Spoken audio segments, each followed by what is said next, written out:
I brought a board for you. For real? Yeah, for real. So we moved here from out of state, and the state that we moved here from did not have good support for their public education. One night, Dr. Karat and Anna Rose, who was So, I'm sorry.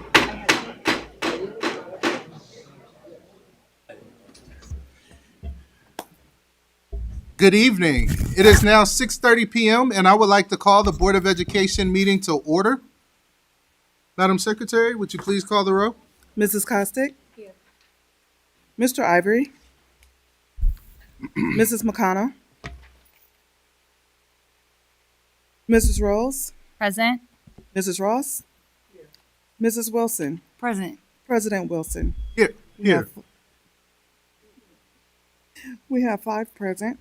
Thank you. Would you please join me for the Pledge of Allegiance?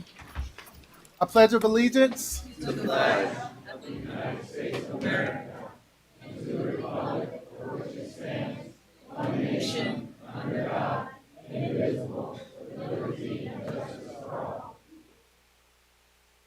Quite heard it sound like that. It's a packed room.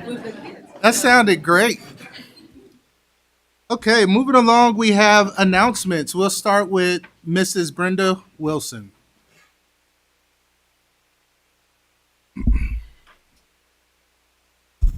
Are you looking for a rewarding way to make a difference in our community?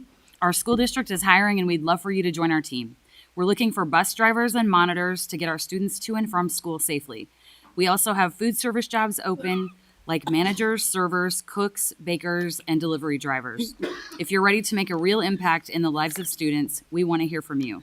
Text JOBS, J-O-B-S, to 30929 to learn more and apply today. That's JOBS to the number 30929. Thank you. Thank you.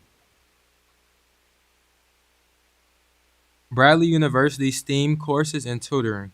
We are thrilled to announce an exciting opportunity for students in grade 4 through 12. DAPCEP is partnering with Bradley University to offer Saturday STEM courses designed to spark curiosity and build valuable skills in science, technology, engineering, and math. These engaging courses will take place on Saturdays from September 6th to October 4th, running from 9 a.m. to 11 a.m. Whether your child is a budding scientist, a future engineer, or simply curious about STEM, these hands-on courses led by expert instructors are the perfect way to learn and grow. For more information or to register, please call 313-831-3050 or email info@dapcep.org. Don't miss this chance to inspire a love of STEM. Awesome. Thank you. Clear bag policy. Starting October 15th, all middle and high schools will follow the clear bag backpack policy. If you need a bag, Peoria Public Schools has you covered. Clear book bags are available for just $20 at any middle school or high school campus. Cell phone policy. This is a friendly reminder. All middle and high school students should have their cell phones secured in a yonder pouch during school hours to comply with the district cell phone policy. Let's stay focused, connected, and ready to learn. Second announcement, Bradley University is also partnering with America Reads to provide a free tutoring program for students. The program runs September 22nd through December 9th on Mondays through Thursdays between 4:30 p.m. and 7:15 p.m. This program offers academic support to help students succeed in their studies, all at no cost. For more information or to sign up, email americareads@bradley.edu. This is Christina Rose. Immunizations and physical exams. Mark your calendars. October 15th is sneaking up fast. It's time to roll up those sleeves for required vaccinations. Families of kindergarten, 6th, 9th, and 12th grade students are encouraged to beat the rush and schedule an appointment with their preferred medical provider or visit the in-school clinics before the 11th hour scramble. Appreciation Days. On September 16th, we will celebrate 2 Appreciation Days. We will honor 2 incredible groups who keep our schools running smoothly. Technology support staff, the problem solvers who keep our devices, networks, and classrooms connected, and clerks and registers, the organizers who will manage records, schedules, and endless details with care and accuracy. Get ready to putt for a purpose. Is your mini golf game as strong as your community spirit? Gather your dream team, family, friends, coworkers, or that neighbor who claims to be a putting pro, and join us for the 7th annual Peoria Schoolhouse Open. Join us for 18 holes of mini golf, a free drink ticket, and a whole lot of laughs. It's all happening on Saturday, September 13th from 10 a.m. to 1 p.m. at the Putt Club. And the best part, every putt you make helps support Peoria Public Schools through the PPS Foundation. So you're not just having fun, you're making a real difference for our students. To sign up, head over to peoriaschoolhouseopen.org and get your team registered. Let's make this the best Schoolhouse Open yet. See you on the green. And then lastly, I just want to shout out the Peoria Richwoods Marching Knights, who took first place in the Class B Washington Panther Marching Invitational this past Saturday. That's the highest placement in their history, and I just want to congratulate them.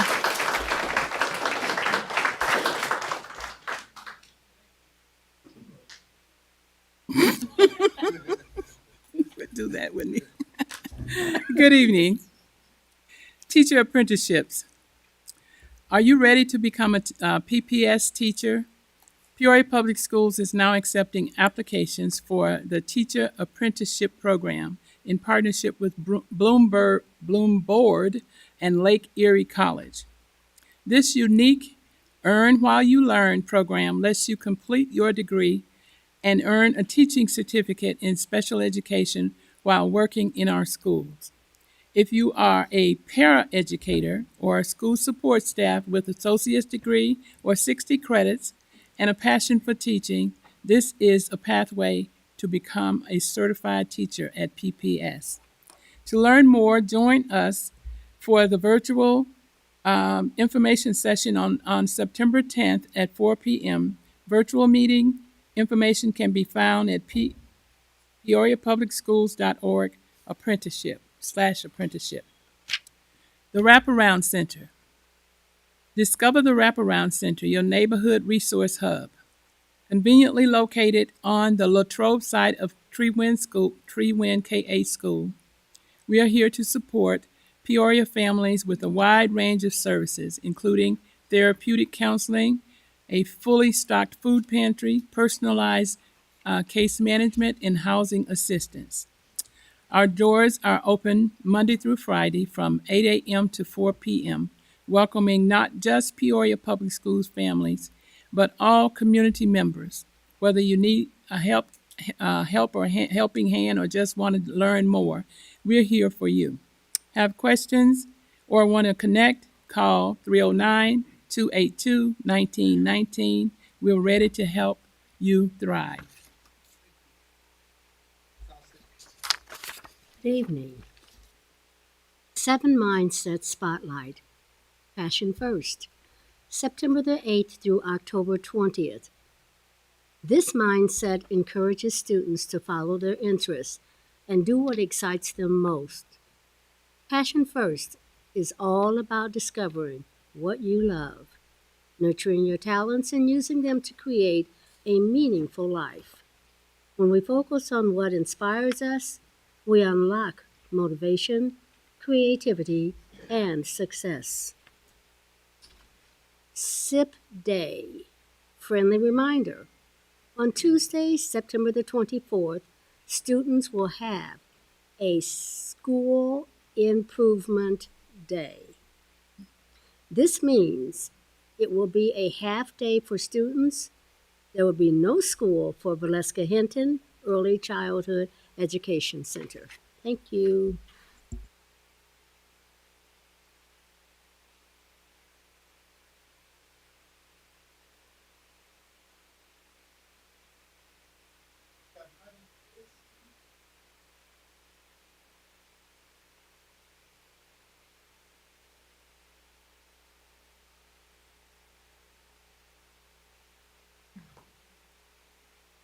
Good evening, President Dr. Wilson, Superintendent Dr. Karat, and members of the board. Tonight is truly a special occasion as we come together to celebrate the remarkable creativity and spirit of our Whittier Primary School students. I am thrilled to share that we have 5 of our own that have been named winners of the 2025 Gwendolyn Brooks Youth Poetry Awards, which is a tremendous honor that reflects their courage, imagination, and willingness to share their voices with the world. I would like to ask our Whittier School Principal, Sarah Polnitz, and Whittier School Library Manager, Miss Brady, to join me at the podium.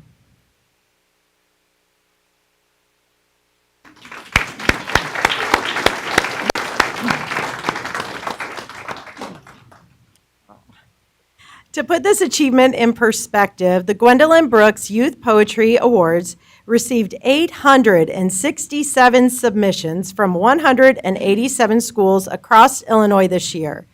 Of all of those entries, only 25 winners and 12 honorable mentions were chosen, spanning poets from kindergarten through 12th grade. That makes our students' accomplishment even more extraordinary. These awards, created in 1969 by Gwendolyn Brooks herself, while she served as Illinois State Poet Laureate, have a rich tradition of nurturing young voices in poetry. Of course, behind every successful young poet is someone who believes in them. For our students, that champion is Jennifer Brady, our dedicated school library manager at Whittier. Miss Brady not only encouraged these students to put pen to paper, but she also guided them through the process, cheering them on every step of the way. Her passion for nurturing writing has helped make moments like this possible, and we have had student winners, as you recall, from the last several years due to her extra effort and work with our students. As our talented students prepare to share their poems tonight, let's remember that poetry is more than just words. It's a way to connect, to express, and to dream. We are incredibly proud of you all and deeply grateful to Miss Brady for helping their voices shine. At this time, before we say congratulations to our students, we'll ask Mrs. Polnitz if she'd like to make a few comments. Good evening, President Wilson, Dr. Karat, and members of the board. It is an honor and a privilege to be standing up here again due to Mrs. Brady and the Whittier Wildcats' hard work. I will not talk long, but what I do want to say is thank you to Mrs. Brady for her efforts. She inspires the kids to read and to write. There is never a moment of rest in her day. Whenever she has downtime, she's going into classrooms asking how to support and providing enrichment opportunities for all of our students, which does not go unnoticed or underappreciated. So without further ado, I'll let her talk. So we do not have any of our award-winning students here right now. Maybe they will poke in as we get started, but I did just want to share my little spiel that I give that really kind of got them going this year. I found out about the contest in 2020. We had a student win the contest in 2021. We had a student win and 3 honorable mentions win in 2022. These are the chapbooks that have all the winning poems that were chosen at each grade level for all the students in the state of Illinois.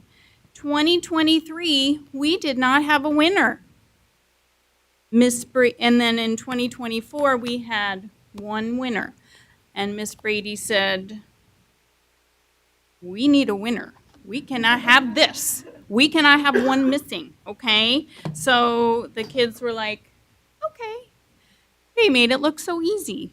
So unbeknownst to me, because the way the notifications went out the first day back at school, I thought we had 3 winners. Well, it turns out we had 5. We had each of our grade levels, K through 4, chosen as the top poem out of that grade level for the whole entire state of Illinois. And I couldn't be prouder and happier and so thankful that Ms. Polnitz deploys me in the way that she does in order to have that able to happen. So thank you so much.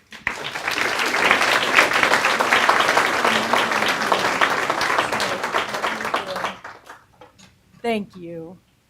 None of them are here, so we'll share these with them. Aren't coming tonight? They had plans on coming. I believe 3 of the 5 had set plans to come. So if they come in, we have their poems ready. Yep. Thank you.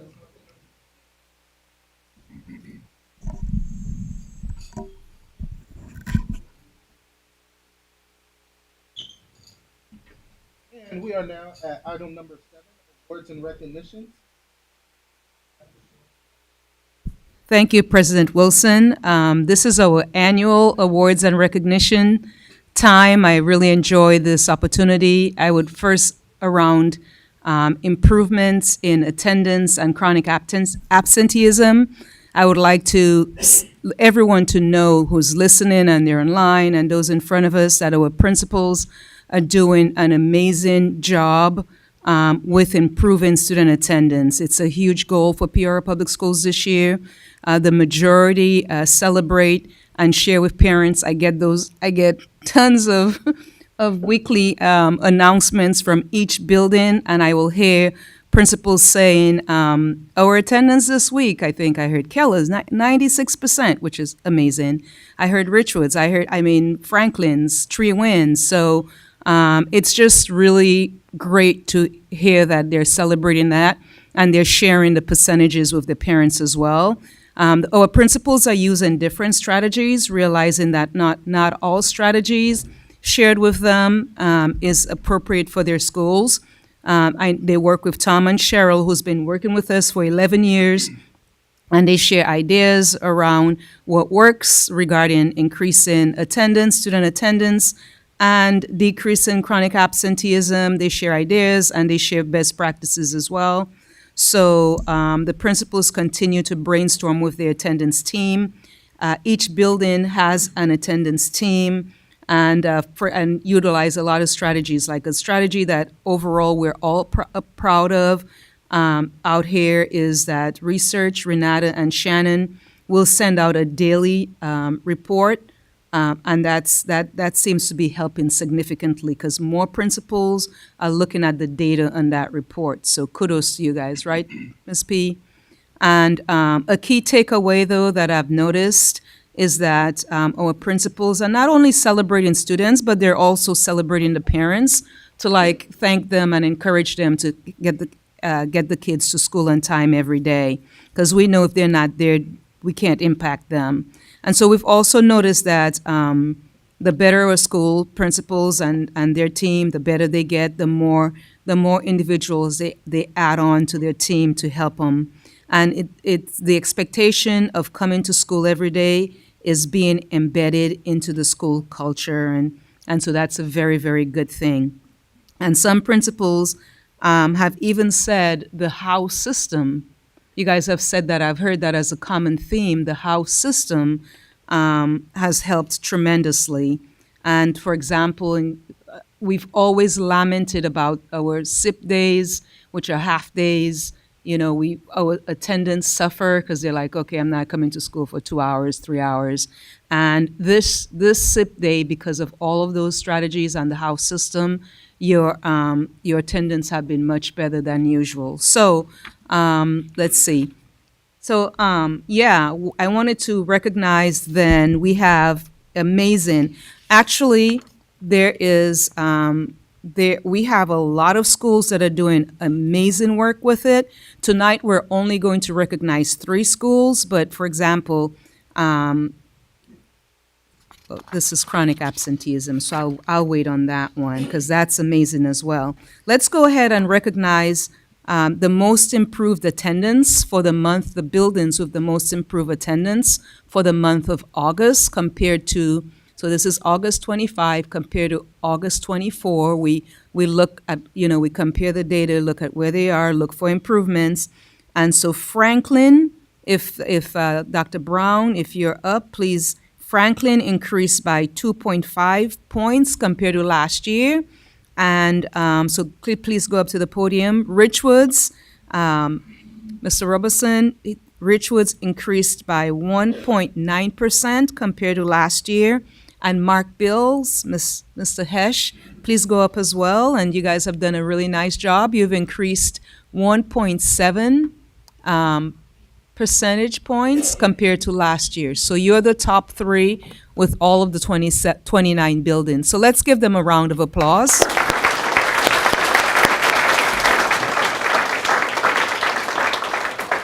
And let's go with our first place winner. Well, since Mr. Hesh, what's working for you? Maybe one or two things, and I'll come with your gifts. Well, you mentioned it, the support, obviously, of the board and the administration team here, but Tom and Cheryl, and then also the house system has played a big role at our school. Our students are excited, our teachers are excited. It is really getting a lot of kids there. We have house meetings every Friday. We have a big house party this past Friday. And then we do our VIP celebrations on our SIP days. So we're hoping to see those SIP numbers go up as well. That's great. I'm proud of you. And Dr. Brown has her assistant as well. So I welcome. So why don't you share what's working for you? You guys have done a really nice job. So congrats as well. Thank you. For attendance, again, like Mr. Hesh said, just the house system we put into place this year. We had a fantastic house sorting ceremony. We did house games on SIP Day. The kids are super excited. We've been playing music in the hallways. Thank you for supporting us to go to Ron Clark, because that really inspired us to do some fun things that have made it more enjoyable for kids to come to school.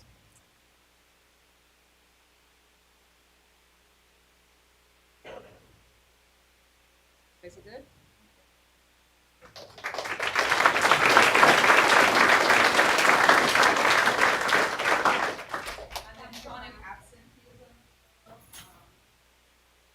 Dr. Brown, in terms of reducing chronic absenteeism, that's amazing. Let's see. And then we have our top, so it was Franklin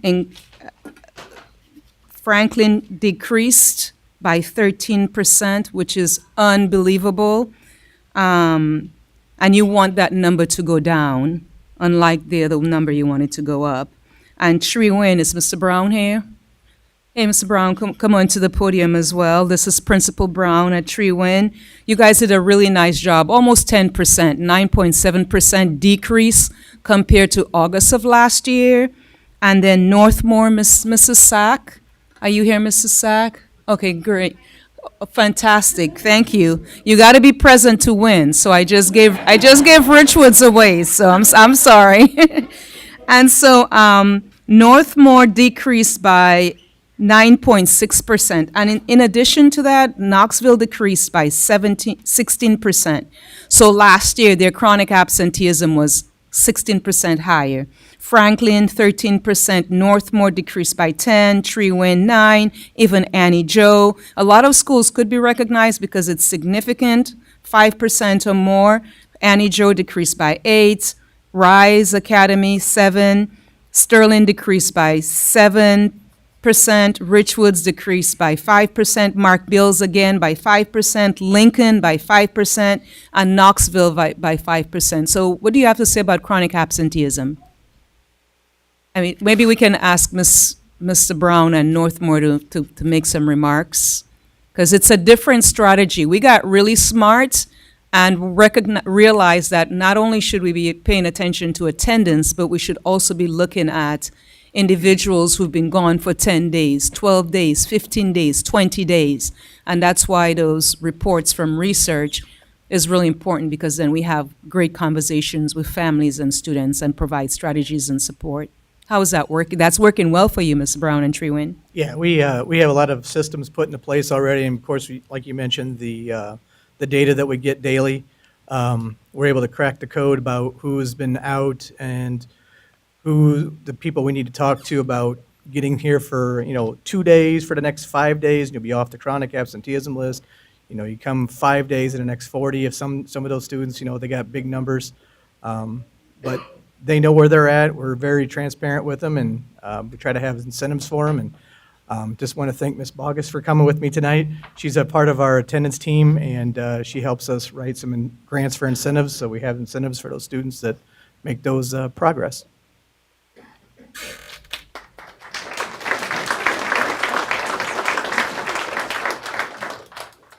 I'm Mrs. Taylor here representing Northmore. Mrs. Sack is at our PTO meeting at our school. And so I wanted to bring some of our student ambassadors along with tonight to just speak and be here representing our school. we have fun at our school. We want for our students to know that I just lost my train of thought. It's not really easy to be up here at the microphone. When we were talking about what to say, the girl said it's the best school ever. And so Mrs. Sack has some really great things planned, and we have a best day ever coming up, and we don't know when it's going to be. But if we are at school, we get to have fun for the best day ever.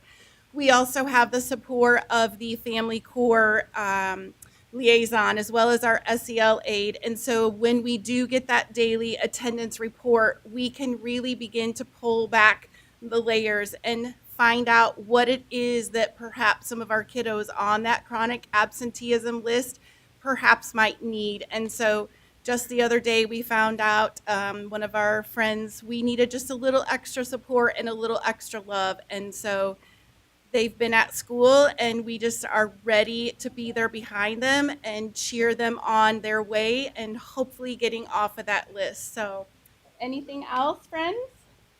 No, just big smiles. Every day we come into school, Mrs. Sack is playing music right from the start, and we are just so excited to be at school. So thank you. Thank you very much. Okay.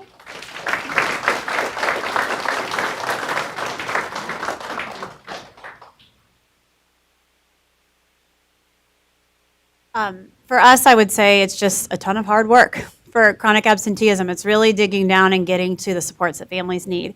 We have amazing Falcon team. So I have one of my admin interns sitting here tonight. We took 120 kids on the list last year, divided them into teams of 3 or 4, and every staff member connects every single day with kids. Ms. Ross has been working with the ROE for 3 or 4 years now to build relationships, put in a lot of hard work, a lot of steps.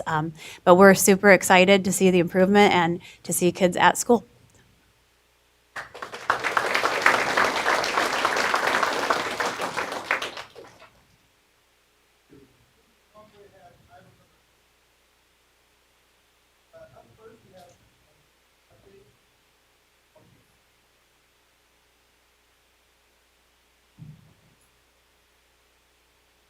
Before Elite, can I please have everybody who won an attendance award to come outside? Cool, thanks.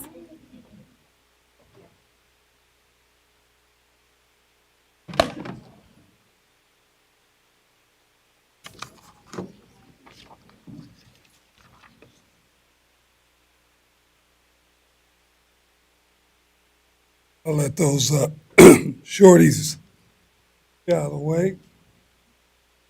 Congratulations.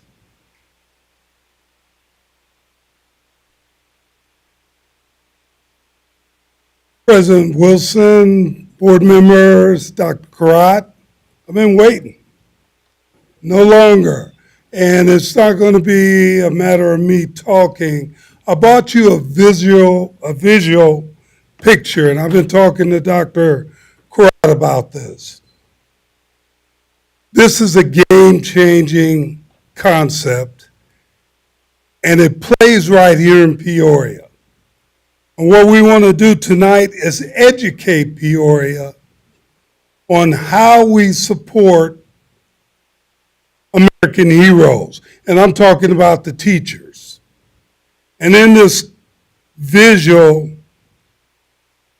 we refer to teachers as America's real first responders. So I'll let the video speak for itself. Before we get there, Elite was birthed out of crisis. This was this past summer in June when they had a drone show in Glen Oak, and we were doing your summer school. That night was a bad night in our city. I'll let the video talk. The Elite Game Changer concept was created to enhance the classroom experience for both the student and the real heroes, the teachers, also known as America's first responders. Elite began in 2006 when large events were shut down early because of unruly behavior. Elite stepped in at the city's request to stop it.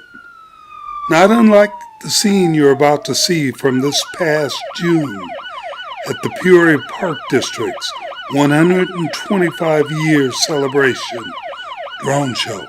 Tragically, and all too common against this backdrop of a celebration of peace and love, that night violence broke out across the city, resulting in a shooting. And unfortunately, we have Peoria County Coroner Jamie Harwood here to tell us what's going on, and that means that there does happen to be a body on scene. So if you would mind telling us what happened overnight here. Sure, Sheridan. Despite the night's events, game changers go to work. Little did they know the turmoil from the night before was not over.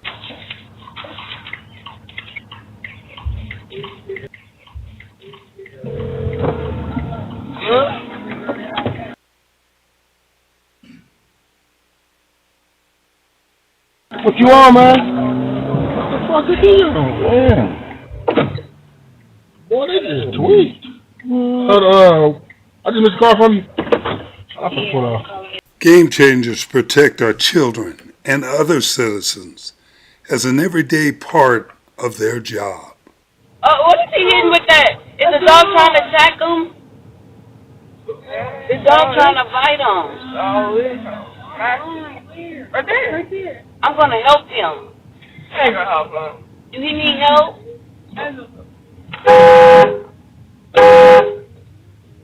Whoa! Get on out of here. Within hours, because of the state-of-the-art cameras equipped inside all elite vehicles and the eyewitness accounts of the elite game changers, the gunman was brought to justice and now resides in the Peoria County Jail. The Elite Game Changer Safe School 12-step process begins.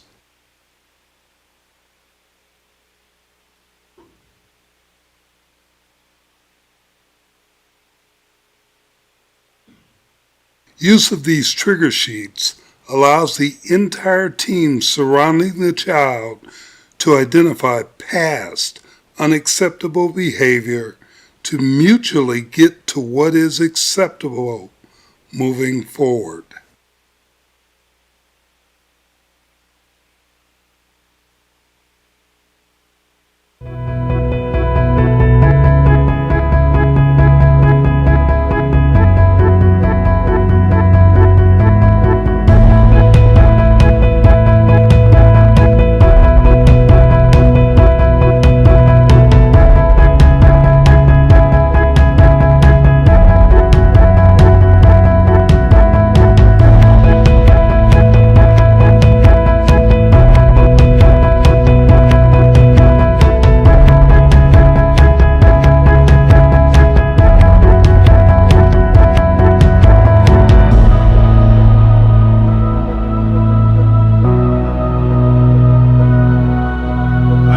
Jail. I got 280 people in jail right now. Some are good people, some you might know, right? Some might be family members. My real dad, he was arrested over 20 times, right? So I've been in those situations too. Just because they're in jail doesn't mean they're bad people. Are there some evil people in jail? Heck yeah, there's some evil people in jail, right? 280 people in Peoria County Jail, that is a lot of people, right? That's a lot of people.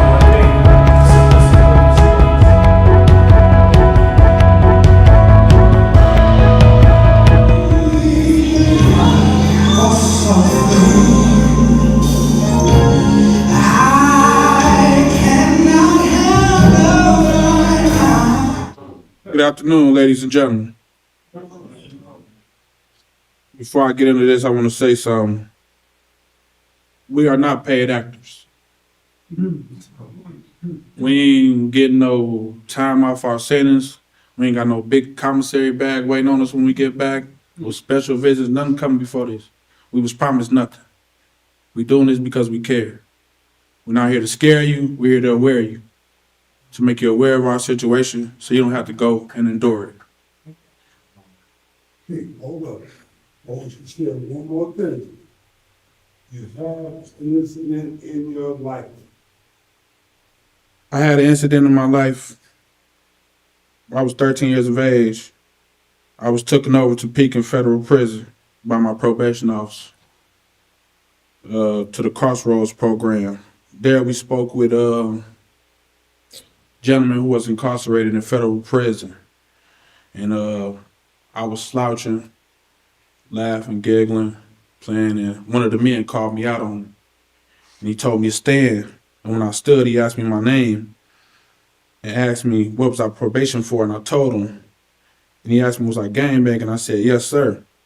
And he told me he'd see me before I was 30 years old. And 3 years ago, I was arrested by the ATF and sentenced to federal prison where I got this tattoo, 993-11509, my federal inmate number. I went to federal prison before my 30th birthday. Any place is better. Stopping from you, got nothing to lose. Baby, we'll make something. Me, myself, I got nothing to prove. But by the grace of God, I was able to go to Bradley. I cleaned up my act, and then I went to law school. After law school, I married my high school sweetheart. Perfect life, right? That's what I thought.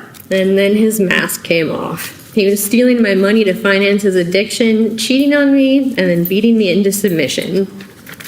I honestly thought getting away from him was the hardest thing I'd ever have to do. The first time that a man puts his hands on you should be the last time. 4 years ago, a harder thing happened. My dad was diagnosed with early onset Alzheimer's. I moved home to help my mom take care of him. When he died last September, I spiraled. First slowly, and then very quickly. Within 3 months, I was arrested 3 times. Today, I'm facing 10 years in prison. I've lost everything. My home, my car, my relationship with my family, and my career. I'm even being sued for custody of my dog. The worst part of all of this is knowing how heartbroken my dad would be. He didn't want this for me. I don't want this for you. You'll never be arrested at work or at school. And unlike those places, jail is not a place you get to leave at the end of the day. You're so lucky to have the elite program. I wish I'd had an opportunity like this when I was your age.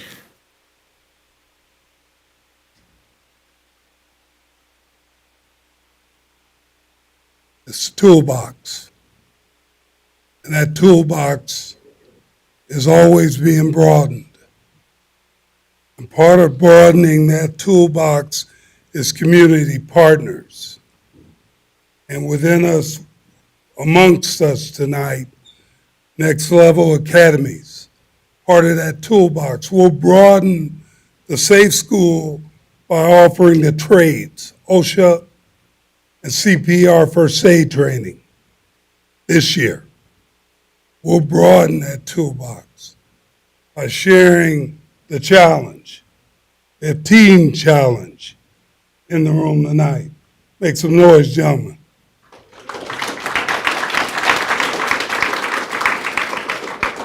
We have our friends from the NAACP.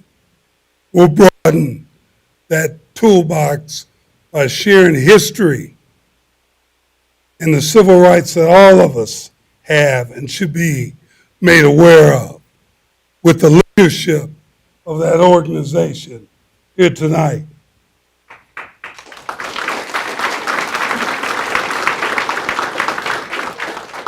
We'll bring that toolbox with my friends from Grace and their community, Grace Presbyterian, I should say, and their community who have joined us tonight.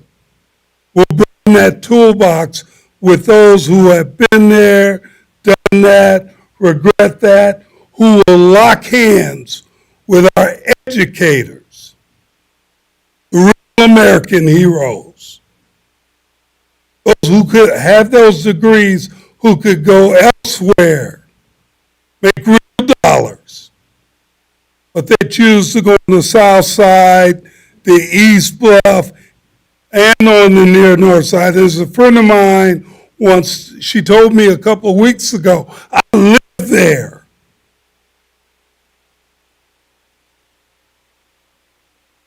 And I educate there. I heard her. And we're going to back her and her colleagues. And I want you to know, educating the community, we don't work on no contract. Dr. Rock called me, Dr. Coleman calls me and says, can you help? We get outside the lines of a contract and we will go into a building that we're not signed up for and we go to work.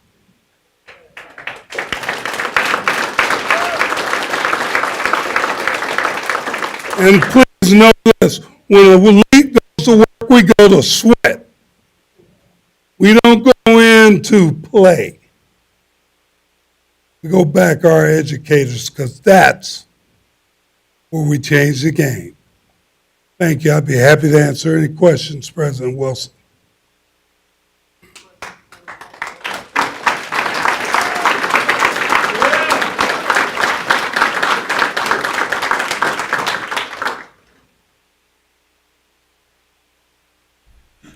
CEO, can you tell everybody what communication is?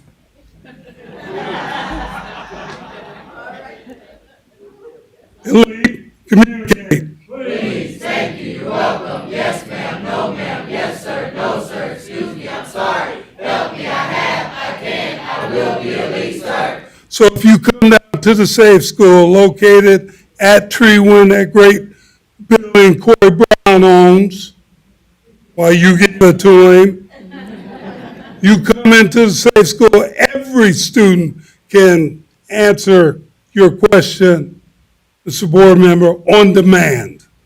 Every student can answer that in the Safe School on demand. Thank you.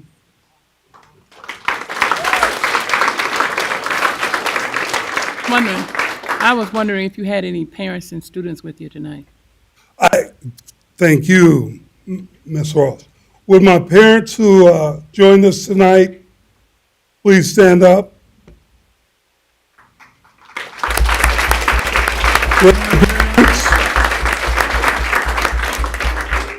We invited a couple. I could have got all of them. Yeah. One thing I want you to know, board members, all our parents, guardians sign a contract. That contract says they'll show up every week, their child is with us, spend a minimum of 30 minutes every week with us and their child. Every week, bar none.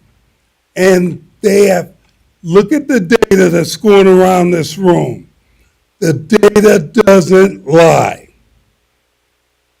The data is real. 1.0 to 2.5 and higher, 40% attendance rate to 94% and higher, 1,392 disciplinary referrals in the year 2024 to 2025 to zero major disciplinary referrals. That's not an accident. That's a game changer.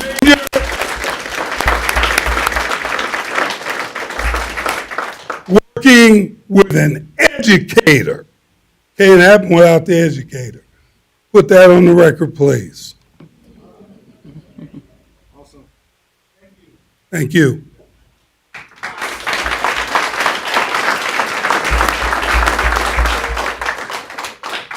Let's go.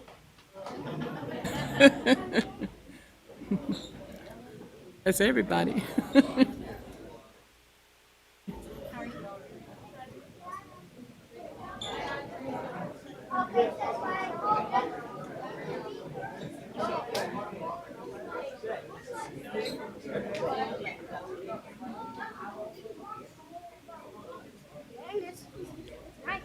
Somebody said they were the swimmers in church. You're not the swimmers. Somebody keeps going to my house. Who is it?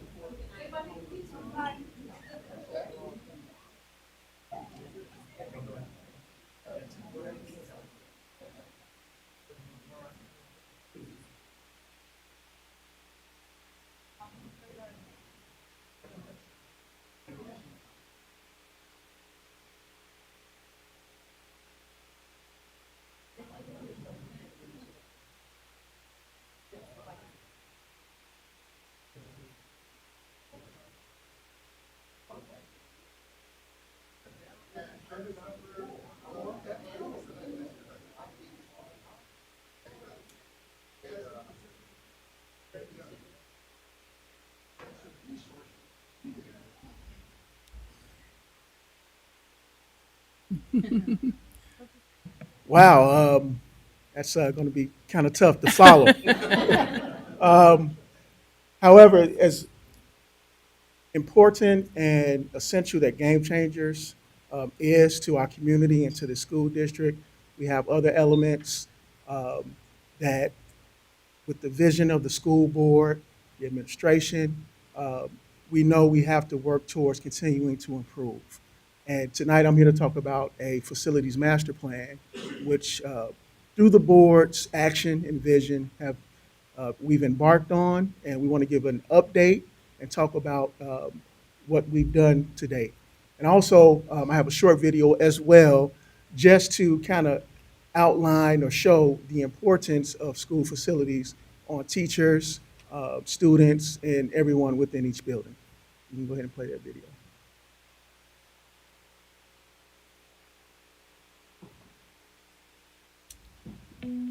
Picture a school where the building itself is a catalyst for change, where every space is designed not just for authentic learning, but for well-being and meaningful relationships. That's our reality, and our kids are thriving. I'm Heather Breton, a second grade teacher and instructional coach here at Garden City School. In the next few minutes, we'll unveil how this remarkable environment is reshaping the way we teach and how our students learn. It's more than just a change in space, it's a transformation in culture. So, are you ready to see what a future-ready school looks like? The building features 5 learning communities, a kindergarten learning community called the Butterfly Gardens, 2 first and second grade communities called the Botanical Gardens and Vegetable Gardens, and lastly, 2 third through 5th grade communities on the second floor known as the Topiary Gardens and the Rock Gardens. All of these communities are near the heart of the school, where we have an amazing place to gather, socialize, and eat together. Within our learning communities, there's a dynamic variety of spaces that we as students and teachers collectively own. We have several different classrooms, or what we call learning studios, as well as small group rooms, a resource room, a teacher collaboration space, and a multifunctional commons that connects everything. The collection of spaces allows for instruction, movement, collaboration, and independent learning to happen in a fluid rhythm. Building on that, there's wonderful natural light, excellent acoustics, and outdoor connections throughout the building. And the furniture allows us to be flexible in how we use space. All of these things contribute to an ideal environment for teaching and learning. So, what are some ways we're seeing these conditions make a difference? The dynamics of discipline have really changed this year. One of the key metrics that we've seen is that chronic absenteeism has gone down over 30%. Discipline issues are going down because students are more engaged in classroom lessons and are less apt to look for ways to leave the learning community. Gone are the days where you're just taking a student down to the principal's office to speak to them. This learning environment really affords administrators the opportunity to go into the learning community, speak to students in an environment that's really comfortable for them. The new campus improves learning because it allows students to take more ownership of what they're learning.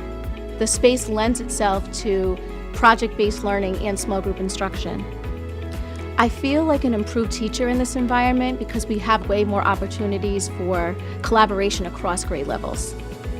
Within our learning community, our special education students are able to blend and fit in with all the other students. They're not guests in a traditional classroom, they belong here. Being in a learning community helps special education students in so many ways. One that stands out for me is the amount of workspaces there are available and the close proximity of those spaces to the whole class, so you can fluidly pull students in and out and work with them on what they need. You're hearing all these ways the building is making a positive difference. The next one is seismic. One of the biggest challenges we see schools facing around the country is teacher shortages, both from full-time staff burning out and a lack of qualified substitutes. Being in a learning community model addresses these head-on by providing a tangible solution. An environment like this prevents teacher burnout because we have each other for support. So I think being in an environment like this would definitely be beneficial and help reduce teacher burnout, not only because of the natural light, but just because of being able to collaborate with other teachers and have someone to bounce ideas off of, as opposed to being stuck in a traditional classroom when the 4 walls where you feel almost like you're by yourself and you can't collaborate with others. When I or one of my colleagues has to miss a day of work, it's not nearly as big of a deal as it used to be. Because we have established routines and relationships as a community, the disruption is minimized and learning keeps going. It also takes some stress off of me, knowing that if I have to be home with a sick child, for instance, I'm confident the students will be well taken care of. If a teacher needs to miss a day of work, it definitely helps having the students in the same learning community because they're familiar with the other teachers. There's so many parts of the building itself that have had a positive impact on my well-being. One in particular is the bright natural light that streams in throughout every space. The building impacts my personal well-being because I know that I have a team working with me to help my students, and all the students in the community really belong to all of us, so we really lean on each other. It allows me to develop better relationships with my colleagues and my peers because we share the same space and we share our students. We're able to problem solve and have discussions a lot more easily. I think in a traditional setting you feel more isolated. As we've seen in this film, Garden City isn't just a building. It is redefining what school can be. To put it simply, the environment helps create the conditions for every learner to thrive. And that's a big deal. Thank you for joining us on this journey, and we hope you enjoy the next film in the series, The Student Experience. Okay, thank you. We can go to the next slide.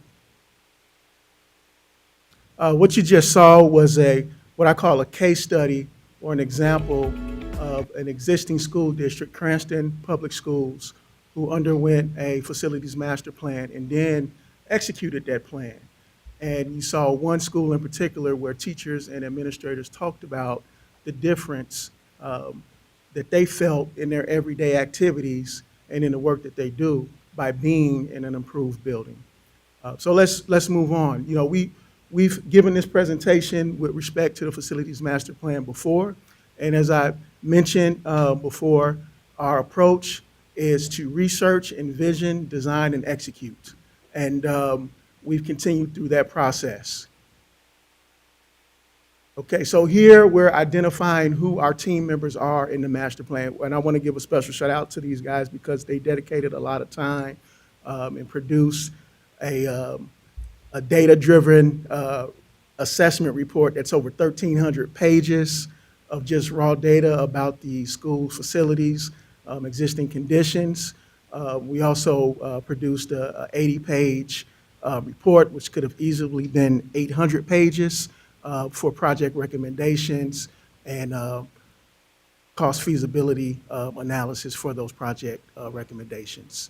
So IDG, KED Engineering, Core Construction, and Farnsworth Group were the professional architectural, engineering, and construction consultants that were a part of the facilities master planning process. Okay, we can go to the next slide. Thank you. What is the purpose of facilities master planning? And I'll keep it brief here and touch on the major bullet points. First, we assess the condition of existing buildings and spaces. Then we develop and prioritize facilities needs. And that a part of that development is using stakeholder input combined with understanding of the district's existing strategic plans. And then finally, we develop capital improvement plans and strategies for execution of the facilities master plan, which is essentially approving buildings throughout the district through research-driven planning process. We can go to the next slide. General statements about K-12 education and facilities. The first statement I think is important. K-12 education is one of the central institutions and tasks of a democratic society. And the buildings that house this important task not only shape the way we teach, but provide icons and symbols for the values we hold common as a society.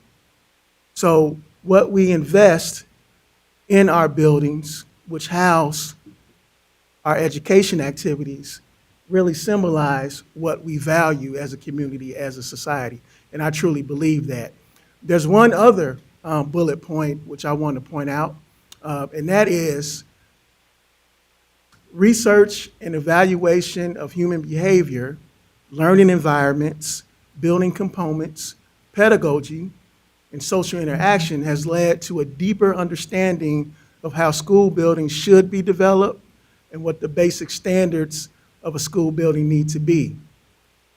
However, public education and subsequently school buildings are often most influenced by political and social movements of a given time instead of planning and research.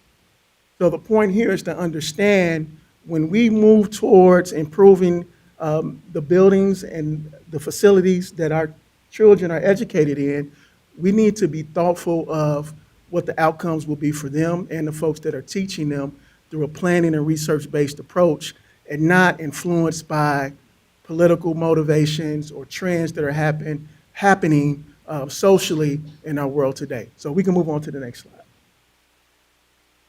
So the impact of learning environment design on student learning progress, health, and well-being. It's been well documented, research has proven, sources back it up. The design and the condition of learning spaces within buildings is the third most impactful learning progress factor for all K-12 students, accounting for 16% of a student's overall learning progress probability. And I argue that it is the one factor that the Board of Education and the community at large can impact directly by making key decisions. There's a lot of things that we can't control as a community that happen to kids in their home lives. There's a lot that we can't control in terms of how teachers approach their job in some instances, or how support staff approach their jobs in some instances. Most do a great job. However, I believe that the investments we make in school buildings is really a decision that we have to make collectively towards improving the conditions for our students, and it's something that we can do. We can go to the next slide.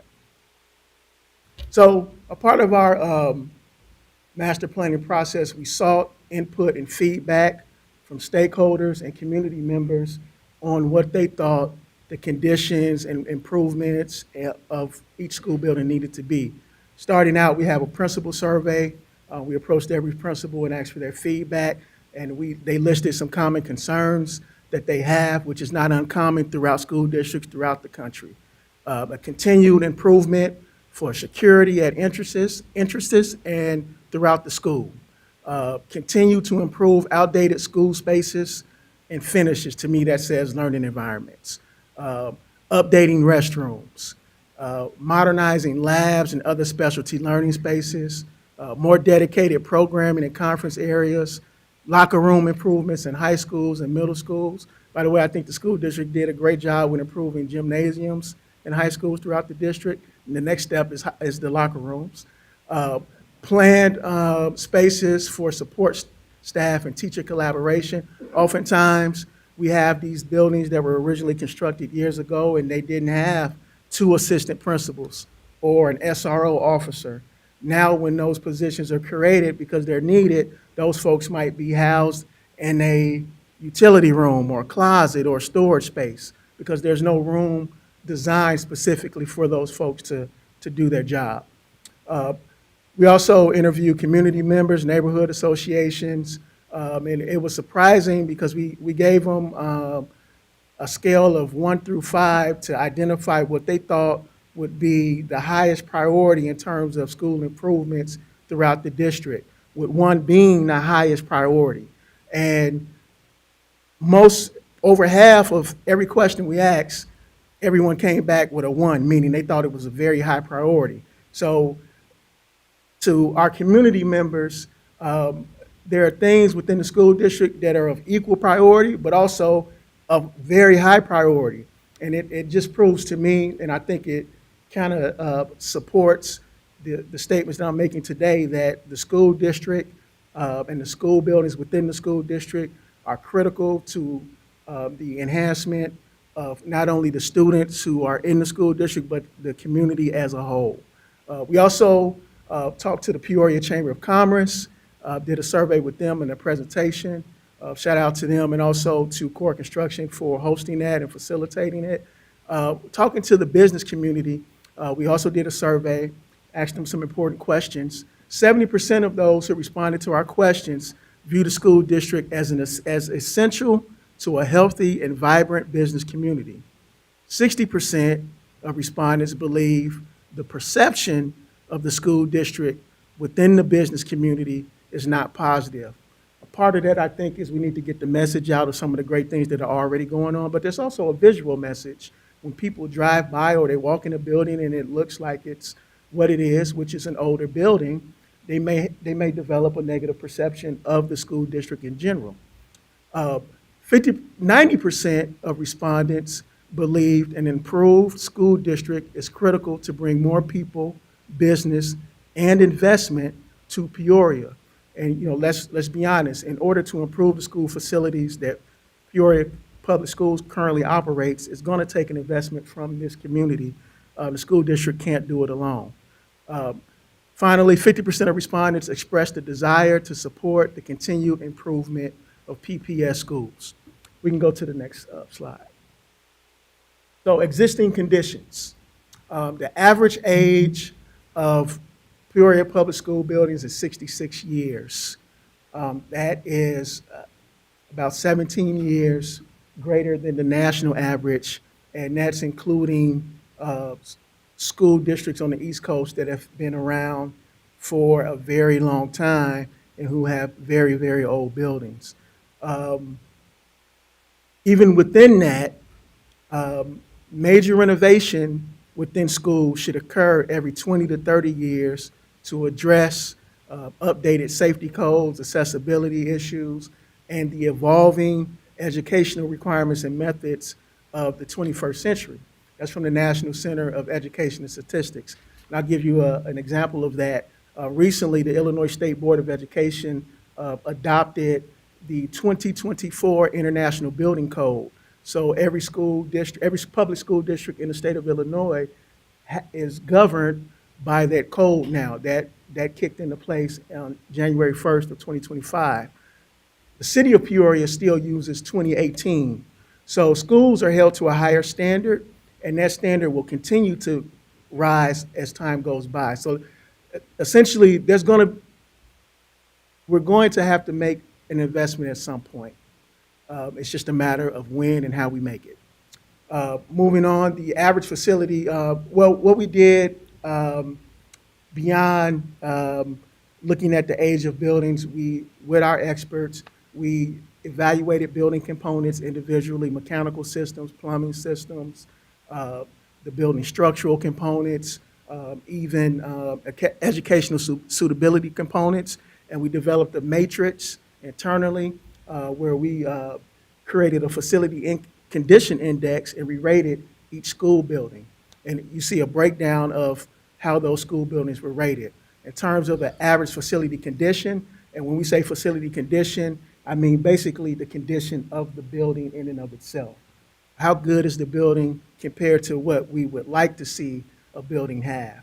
And 11 of our schools rated poor. And it's primarily because of their age, aging infrastructure, aging structural components, requiring a lot of maintenance, and also the traditional design of the buildings where you have basically a classroom, you got 4 walls and a door, and you have a teacher standing in front of a class giving a lecture. Education has changed. That's not the only way. It may not even be the best way to deliver instruction in the 21st century. Also, we rated the average learning environment condition. And actually, Peoria Public Schools has done a good job of creating within their constraints spaces that kids can, if nothing else, learn and feel safe in. And also, Peoria Public Schools has a lot of space, which is a good thing, maybe too much space. However, only 5 schools rated as poor in the Learning Environment Index, 15 rated as fair, and actually 7 rated as good, which is the highest rating we would give any school. Needs, operational factors, serviceability and reliability of building systems and components. That's really related to maintaining your existing infrastructure and the money that you have to invest just to maintain what's there, even though it's outdated. Removal of hazardous materials. The biggest issue there is asbestos. Um, Asbestos is present throughout the state of Illinois in school buildings. It's not just Peoria Public Schools, but we do have asbestos in a lot of our school buildings. Fortunately, it's not friable, which means it's not something that's transferable or that's harmful to the inhabitants of the building in its current state. However, as time goes by, it can become friable, and then you have to address it. If that asbestos is disturbed for any reason, you have to address it. And also code compliance. As I mentioned earlier, there's the International Building Code, which school districts are held to. There's also ADA compliance, or the American Disabilities Act, which school districts are held to. And ideally, you would want all of your school buildings to be in code. And that's a issue that we need to address as a part of our facilities master planning process. Educational suitability factors, modernization of the learning environments is key and critical. Other school districts throughout central Illinois have invested in this. And, you know, Peoria Public Schools won't be left behind, and I'll leave it at that. Safety and security, building transparency and connectivity, and also the health and well-being of inhabitants. On a really positive note, the school district has improved pretty much every mechanical system in every building over the last 5 years. So the air quality, the outside air circulation and ventilation is where it needs to be, I think, even though there's other improvements that are needed. Finally, space utilization. The total amount of square footage that school buildings, the total amount of the square footage of school buildings that Peoria Public School District owns is nearly 2.7 million square feet. And it has an overall utilization rate of 71%, meaning based on student enrollment versus capacity, we're only at about 71% of our capacity. So one of the recommendations that we see is that there's an opportunity to replace antiquated buildings with modern buildings that have a smaller footprint, less maintenance, lower cost on utilities, and fewer stories, more accessible, easier to get around, and easier to monitor. We can go to the next slide. So project recommendations overview. What we did within the report is we gave project recommendations for each and every school building that we assessed, and we broke it down into several categories. There's a renovation category. We're outlining the renovation factors that we looked at. For schools identified for renovation, most, if not all, of the building structure will or can remain, and improvements are focused on replacing components such as doors, windows, floor finishes, wall finishes, locker rooms, and security throughout the school, and improving and modernizing existing spaces, as well as creating new spaces within the original building structure. So instead of knocking down a piece of the building or all of the building, we'll rework the existing floor plan to open it up, make it more conducive to 21st century teaching methods and more of a collaborative space, which we can do in some instances. There are some instances where that's not possible. And one of the approaches to dealing with that is a rebuild. So for schools identified for rebuild, the original building structure, which was a part of the original construction, may not be viable for renovation because of its age or its existing condition. So that original part of the building would be demolished, but other parts of the building, additions that have been added onto buildings over the course of years, would be kept because they are viable, and we would rebuild that older section and renovate those additions so that they are all connected and they meet the goals of the facilities master plan, which is modernizing the facility overall. Finally, we have replacement recommendations, where for some schools, a full replacement has just been identified as the most viable option due to the age of the original construction, the age of infrastructure, the high cost of replacing obsolete building components and infrastructure throughout the building, the limitations of the existing design and layout and supporting modernization efforts. So in these cases, a new facility is proposed. with adequate square footage to accommodate the current student population while allowing room for future growth. You can go to the next slide.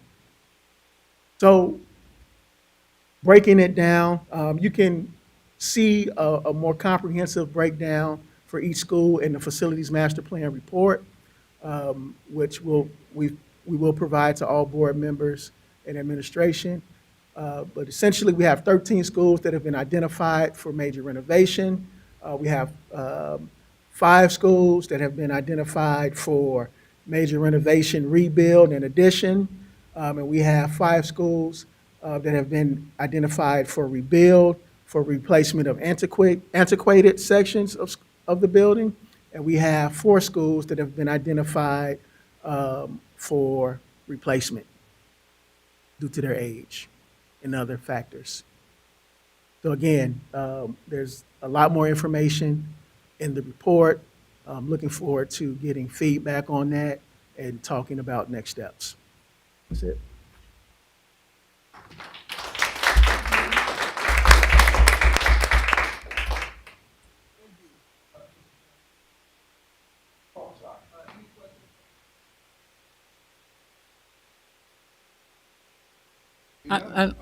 I don't have any questions, but I just want to thank you for the comprehensive report that you did. And I know you guys did a lot of work. This is part of the Buildings and Grounds committee work, and we want to thank you very much. Absolutely. Thank you for working with us and giving us feedback. Mick, thank you. Brandon's not here, but thank you. Also, I forgot to add, a part of what we've done is we created a standard specification for facilities components, mechanical equipment, electrical equipment, so that as building improvements are done, even right now, that those improvements can be standardized across the district, and basically, in a nutshell, saving the district money on maintenance, as well as creating a scenario where you can easily identify what's working versus what's not working and make changes when you need to be, instead of having one certain type of light fixture in one school building and another light fixture in another without really any rhyme or reason, except somebody thought it was a cool looking light fixture or something like that. We've developed a standardization of that so decisions can be made based on the impact that those features will have on the building, as well as the impact that it would have on the school district overall. So that's a part of the master planning process as well. Thank you.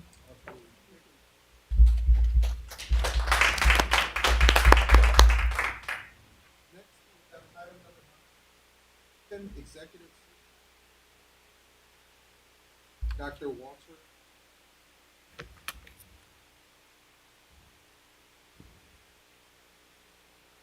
Good evening, Superintendent Dr. Karat and the Board of Education. I'm truly honored to be here. And I must say there is truly a direct correlation with facilities and student achievement and success. I know all too well, as serving as a superintendent for 14 years, had an opportunity to spend almost 8 years of my life in Central Illinois, serving as a superintendent of Springfield Public Schools. But I'm truly honored to be here tonight to talk about this incredible process. I must say that one of the things that it's an arduous, daunting task for the board to select a superintendent. Your superintendent may be in your district. Your superintendent may be in the neighboring district. Your superintendent may be somewhere in the state of Illinois, or your superintendent may be somewhere across the country. So our job is to really work with the board symbiotically together to make that deep and lasting impact in the lives of children. So how much time do I have, Board President? I would say 7 to 10 minutes. So I'm going to tell you, like Elizabeth Taylor told all 8 of her husbands, I won't keep you long. But nevertheless, if we could turn to the first slide, I'll walk you through this process. And really, this is just a draft. We're going to work collectively with the board to really iron out specifics as it relates to this. But one thing about my goal when I was a superintendent was to really make a national impact. So a few tragedies in my family really inculcated this desire to step out on faith and start a company And we have well over 70 people that were intimately involved in the educational process of children. We have superintendents, former superintendents. We have former principals that make up our company. So we have a strong sense of expertise to bring to Peoria. But one of the things that we find important, especially as we have intentions of our children meeting the ever-changing global needs that takes place, is that we have to have the ability to transform schools. And one way to do that is to have a leader that has a vision, a leader that's connected to the educational process in the community, and someone who's dedicated to ensuring that students are nurtured, students are protected, and students are well educated to compete in an ever-changing world in which we live. So we have years of experience collectively. We have people in our company who have done executive searches of large systems, mid-sized systems like this, and some smaller systems. But one of the things that we pride ourselves on is that after we help you select your next leader, is that we provide a lot of coaching and support to the board as well as the new superintendent. Next slide, please. So I just wanted to share with you the people that will be working on with Peoria. So we have Dr. Lisa DeVoe. She's accompanied me here tonight. Let's give her a big round of applause. Thank you. So Dr. DeVoe is our logistics person. She had an opportunity to work in Dallas ISD as an executive director. As you know, Dallas has well over 380 schools, and she had a large contingent of those schools under her leadership.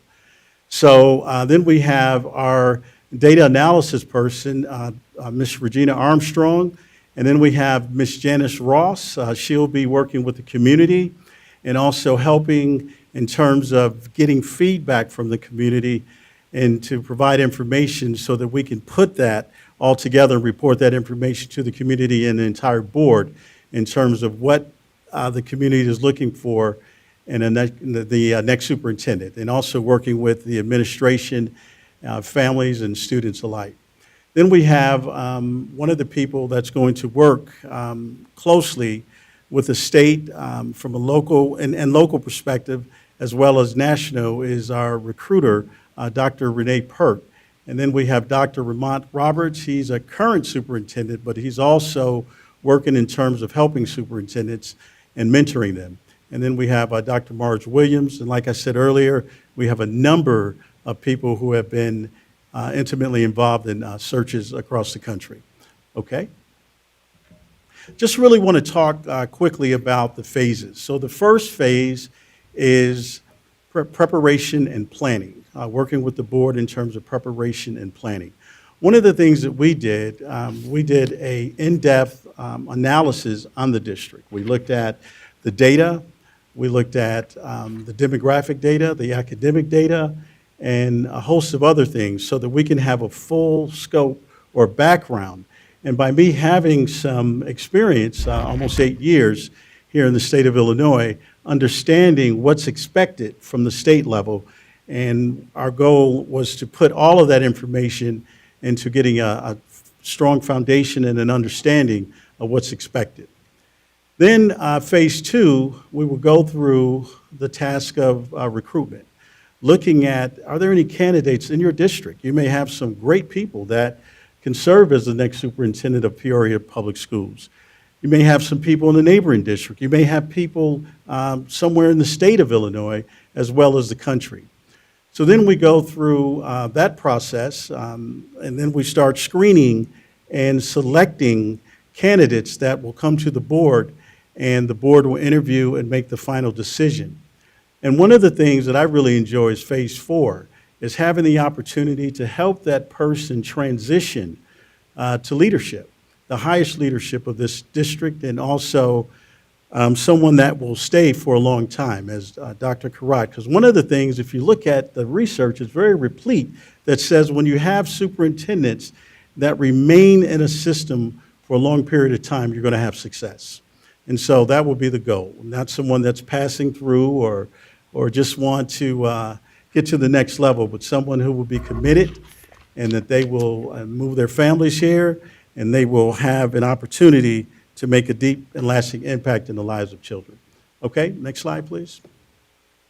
So I won't walk you through these, but the preparation and planning, it's really working closely with the board to really establish the expectations that the board has, to talk about different protocols, to schedule the possible interviews, and really work in connection with what's best for the district, but through the board and helping to facilitate that process. Also, really getting solid feedback from the community, making sure that we look at parents' experiences of schools, the community, the business community, the professional community, students, administrators, teachers, support staff, getting them all to provide deposits of information that's really going to help make a good decision, and to also make sure that they're involved in the process to find the next leader for Peoria Public School. So we do have sample timelines that we put in place. Once we work those timelines out, we will design Likert scale surveys that will be for the community and also students, families, faculty and staff, and the community at large. Next slide, please. So then we start the task of recruitment. In your folder that you have tonight, you have three things. You have the marketing, a sample marketing flyer. Then you have a sample application. And then you have a timeline that's very colorful, but it really lays those things out. But it will be at the behest of the board to decide on the dates and the processes in which they would like to employ. So our goal was to make sure that we provided some semblance of a roadmap so that we can get the process started. Okay? The next phase, next slide please, is looking at phase 3, that's the screening and selection. And one of the things that our goal is to bring you top tier, top-notch candidates, people that really, really want to be here. And we're going to do an in-depth background check. We have to really review each candidate so that we can make sure that we're bringing people to the board that have experience, but also that have a passion to make a deep and lasting impact in the lives of children. Because one of the things that I recognize, my first superintendent was in a very wealthy private district. And those students every day were literally learning to rule the world, literally. And then I went to a very challenging, large urban district where there were a plethora of challenges, whether facilities, finance, student behavior, and a host of things. And then I arrived in Springfield, and I had a great experience there. But one of the things, in all seriousness, is that we have to do our homework and our due diligence to make sure we're going to put forth a candidate that's going to be reputable and a person that's going to make a deep and lasting impact in the lives of this community. And finally, like I said earlier, next slide please, phase 4 is really looking at how can we help this person get acclimated to the district? How can this person interface with the current superintendent and the leadership team and the board for a while, and then host a board retreat and have a community gathering so that that person could be officially welcomed.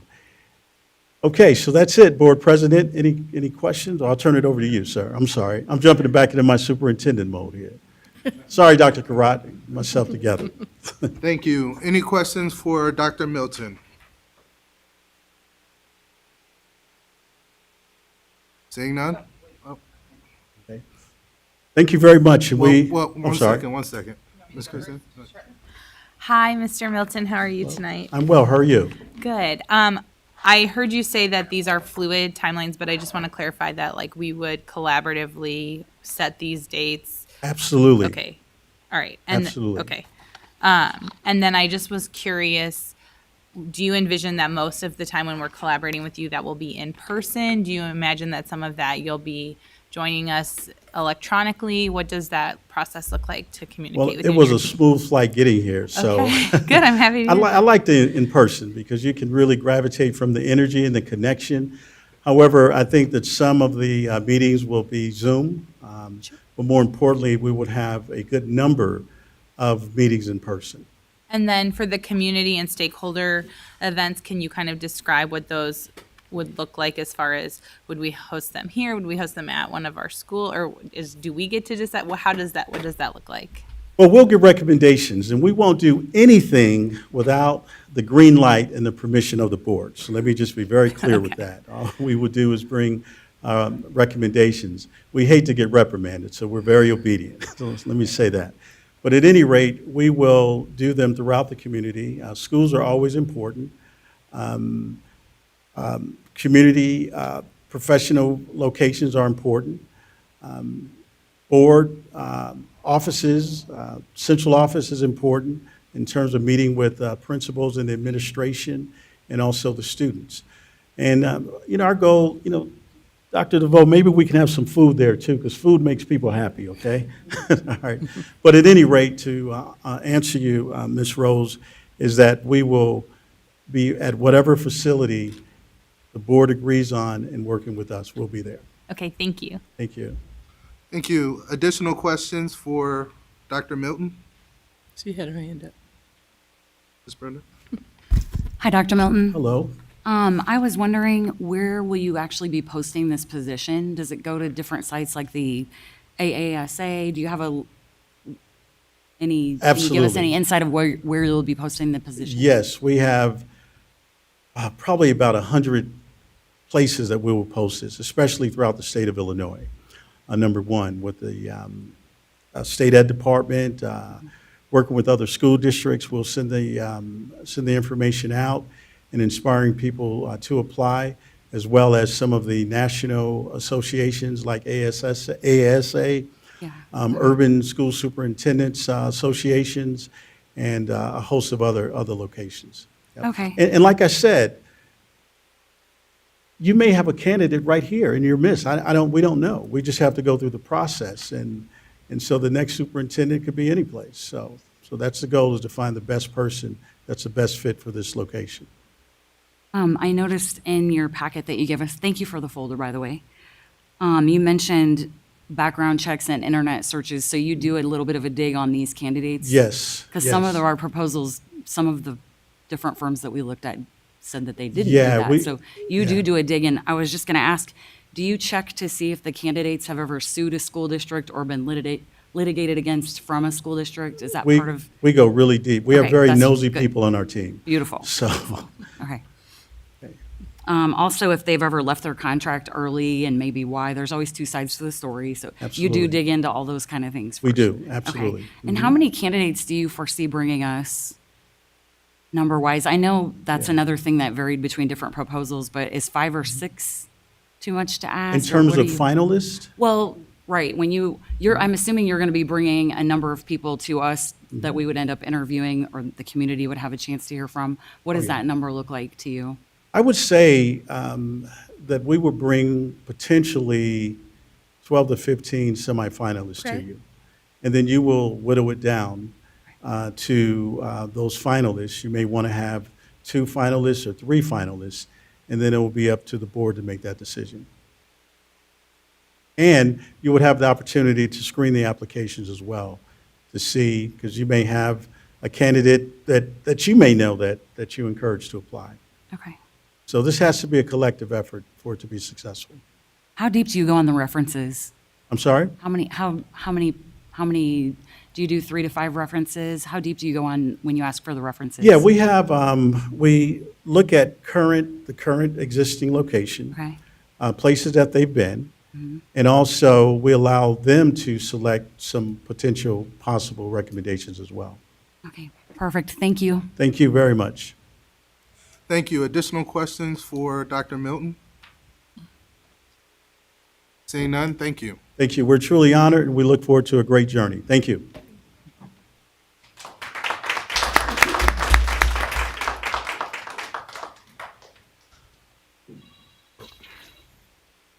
Let me bring up my. Yeah, I got you. All right, we are now at item 10, presentation by audience. Presentations to the audience are limited to 5 minutes, and we ask that you keep them constructive. Board Policy 2:230, paragraph number 3 provides, cards will be accepted by the board secretary until the president calls the meeting to order. Not more than 5 minutes may be allotted to each speaker and no more than 20 minutes to each subject under discussion, except with the concurrence of the majority of the board. Tonight, we have 3 comment cards. If I can find them. And first, we have Miss Margarita Williams. She left? Okay.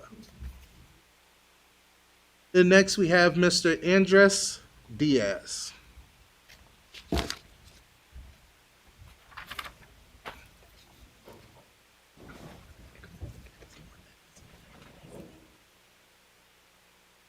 Thank you. Thank you for that presentation tonight, Mr. Milton. I really appreciated your words. You have to do the due diligence. Because if this was 1995, I'd be amazed and excited, and I would have all of this interest in the exposure of Peoria and hiring a new executive for our school district. Unfortunately, it's not 2015. It's 2025. And a quick Google search brings me quite a few reasons to be concerned as a taxpayer about the journey you're about to begin. Over the course of Mr. Milton's career, he has had a lot of issues, and many he has been able to talk about or gloss over. But it seems like every time it kept getting worse for himself as it progressed.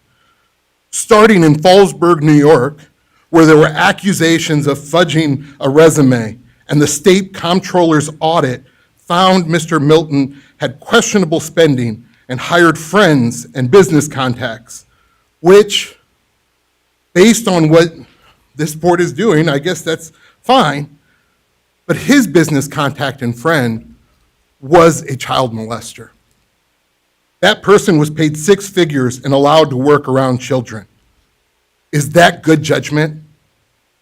Moving to Flint, Michigan next, you would think Mr. Milton would have learned and shown that Fallsburg, the area where the kids were apparently planning to take over the world, was just a mistake. But it wasn't. Because Mr. Milton believed in that contractor enough, that child molester, twice convicted, that he hired him again in that school district. We see a pattern here.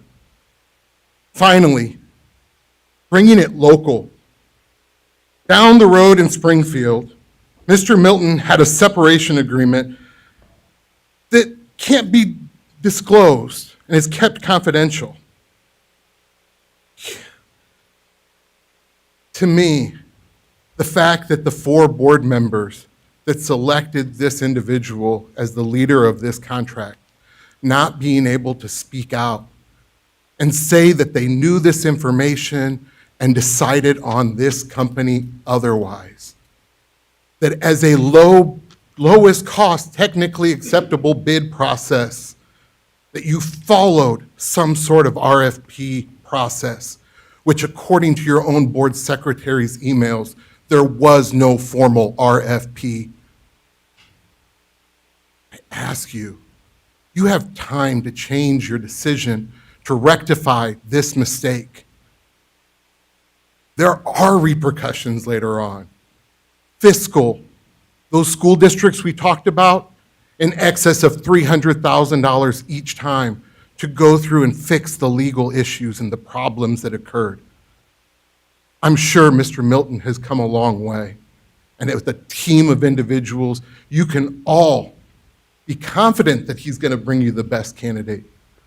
But when we had so many other selections, so many other choices, and with such less baggage, I'm not sure why you made your decision, and you still haven't said anything publicly.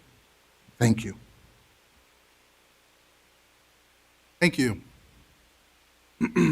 Our final presentation to audience will be Mrs. Leslie Danich.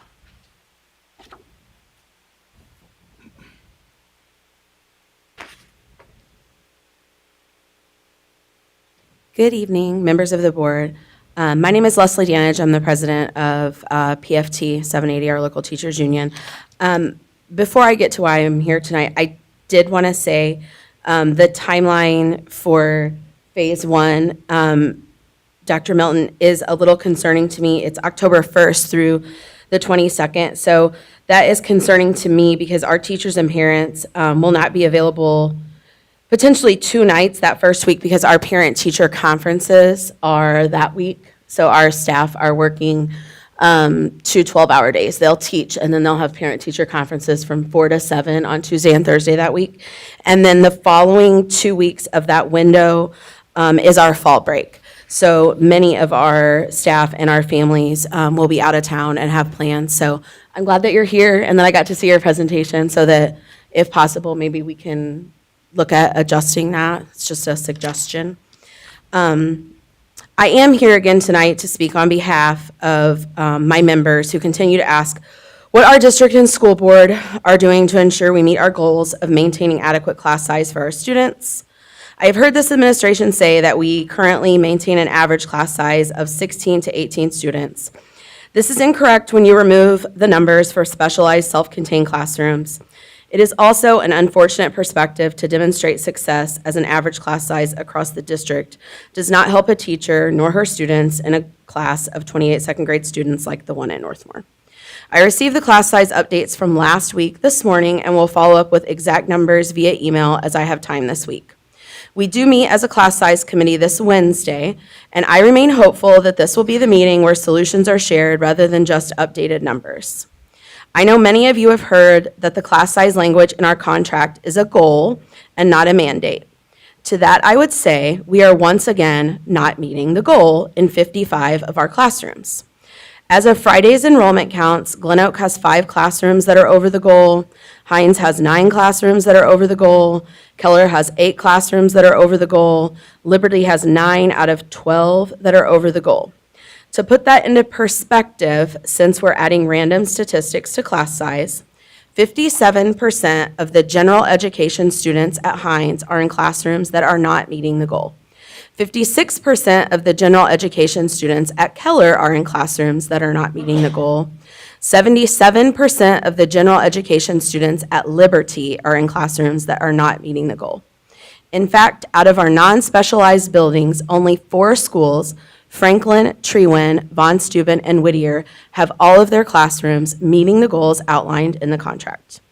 Again, I understand that many of you may be tired of hearing the numbers or seeing me at the podium, but my goal is always to communicate in the best interest of both students and teachers. So I'm going to end saying the same thing that I say every time that I talk to you. Please feel free to reach out if you have any questions, comments, or ideas that are solutions-based about this problem. And as always, I appreciate your time. Thanks.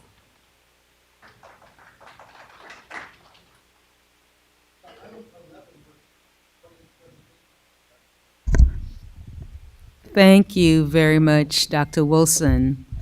So I'll just respond to number 3, Ms. Danage's comments about class size. And as she referenced, number 1, as I said at the last board meeting, class size is a collaborative effort solved collectively with administration and the union. There is a process, and it is an ongoing process. There is a meeting coming up. Is it Wednesday? Okay. So guys, continue to solve it, discuss it. I have not really honestly gotten any complaints. Usually if there's a deep problem, I get complaints. I hear from principals, I hear from teachers. So, I'll continue to monitor it. Where's Dr. Corey Molson? I know Dr. Corey Molson. Dr. Coleman, how are your classes doing? You want to come up to the podium? I'm going to put you on the spot. You represent high school, all of the high schools, and a couple of... All the high school classrooms are at the capacity. We have one concern with special education at Manual, but that is being fixed as we speak, actually. So Thank all you. the high schools are good, and then the other schools are all, she mentioned 2 of them are in the Trewin and Von Steuben are in that capacity, or where they should be. Sterling, Sterling, Annie Jo Gordon, and Harold B. Dawson, we've addressed the concerns at those schools, so. Yep, so some of those classes might be, as it relates to the goal, might be over by 1 or 2, and I mean, it doesn't make sense, as we talked about last board meeting, this is an art and a science, because you have some classes that are exceptionally small, and we don't hear about those, right? So it's a matter of making some moves, and for high mobility, children move as well. And so that is the beauty. I love the administration working with Ms. Danage and Megan and the team, and it's a beautiful process. Nobody's arguing, nobody's fussing. It's an amicable working process, which we've been doing this for 11 years. And we've this is August, and pretty much by the end of this month, actually, I think our goal was Labor Day, because we're like, okay, let's wait and see what happens then. But it's, again, working collaboratively to problem solve and to manage, because some folks just fall off. Is Dr. Corey Molson here? Dr. Bond, how are your classes? I heard Hines, 50%. Hines, Ms. Danage is at Hines, so she's looking out for oh, yeah.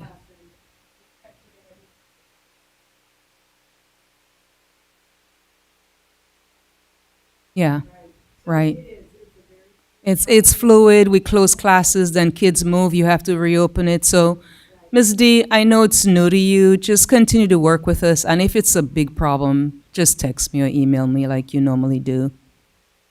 Thank you. Thank you, President Wilson. Thank you, Dr. Wilson.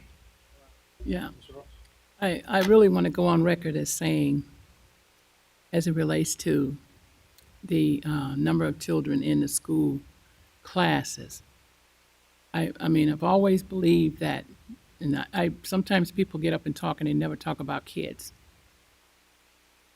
In this environment, I believe that every classroom needs 2 people at least, because I went into some classrooms that were just out of control, because how can one teacher expect to meet the needs of all these different types of kids? I don't like averages. I don't like percentages. I'm talking about real problems here, and we have the type of children that that are mostly represented in the school district need special attention. And I'm sorry, I hope it gets solved, but 1 over, 2 over doesn't say anything to me except that classroom need help. Thank you. No question. Yes. Dr. Carrad, I guess I'm going to address this to you. It does seem to be a continual problem. I do understand mobility. I do understand all of that. However, I've got to piggyback on what Mrs. Ross is saying. Regardless of whether it's 1 child over or 2 children over, these teachers do need help in the classroom. I was wondering if you have any plans to provide additional help in the classrooms, whether it be parent help, whether it be the TA, hiring more TAs. Something has to be done, because otherwise, these teachers are going to get burnt out so quickly that we're going to have an issue as far as being able to maintain quality teachers in this district. Yep. Thank you. Usually what happens once they've calibrated is if it continues and it persists, then there's a TA that's added to that classroom or that grade level. And we've done that. It's been a long-standing practice for PPS. I remember when I was a principal, if I had two or 3 over, I would ask for a TA. And so, yes, you're correct. Thank you.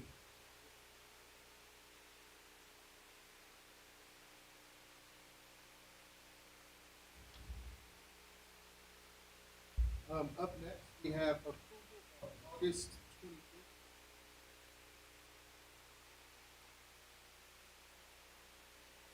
So moved.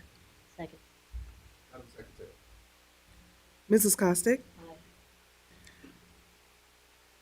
Mrs. McConnell? I believe she left. Mrs. Rose?